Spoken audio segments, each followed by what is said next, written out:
Good morning, and welcome to Redeemer Lutheran Church. I'm Pastor Gary Lodeholt. One of my favorite cartoons shows a pastor sitting at his desk in prayer and saying, "Lord, please send me a sermon to go with this great illustration I just found." Well, there may be more truth to that than you've ever realized or than I care to admit. It's a bit of a challenge to continually find fresh ways to present a message, and so I have to admit this week of Thanksgiving that I'm thankful to Lisa Appello, who wrote an article I found that has led to this week's Pastor Gary Live Reflections. My plan had been to look at some Psalms together this week. You see, just like our hymn book has different sections of hymns based on their themes, there are different types of Psalms too. One of those psalm types is Psalms of Thanksgiving, and I thought with this week being the week of Thanksgiving that this would be a great week to look together at some of those psalms. Well, I started looking at those and it just wasn't coming together. And then I found this article by Lisa Appello about surprising stories of gratitude in the Bible, and that quickly became our theme for this week.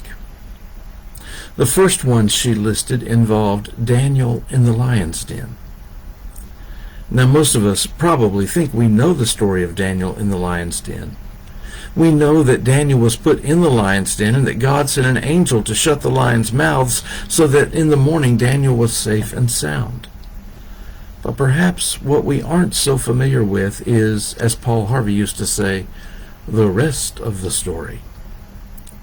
Perhaps you remember that at one point Israel was taken off into exile in Babylon.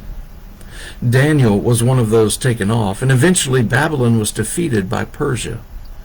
So the Persian king, Darius, decided to set up officials throughout the kingdom to oversee affairs and to make sure the king was getting all the taxes and other benefits that he was due.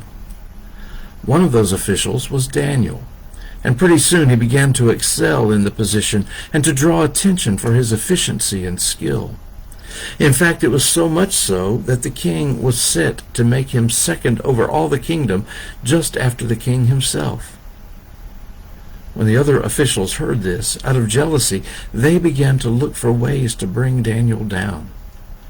However, they found no trace of corruption or malfeasance. So they decided that if they were going to find fault with Daniel, it would have to be done through his religion. You see, every day Daniel would go home and pray to God 3 times throughout the day. His house had windows so people outside could see what he was doing. So his enemies went to the king and told the king that he should make an irrevocable rule that everyone had to pray to the king exclusively for 30 days. The law further stipulated that if anyone were caught doing otherwise or praying to anyone or any other god in that time period, they would be thrown to the lions. Well, the rule pleased the king, and so he did it and signed it into irrevocable law. Daniel knew this law, and yet, nevertheless, each day Daniel continued to go to his home and pray to God, offering prayers of praise and thanksgiving to God. His enemies watched through his window and saw him and then exposed his breaking of the law to the king. The king was devastated, but the law was irrevocable, and Daniel was cast to the lions. You know, most times as we celebrate Thanksgiving, we are thankful for all the blessings we have. But maybe we ought to notice Daniel, too, who praised God and gave thanks to God in the face of danger. Daniel knew the risks. He knew that his life was in danger, and still he gave thanks to God. And perhaps that puts our thanksgiving in a different light.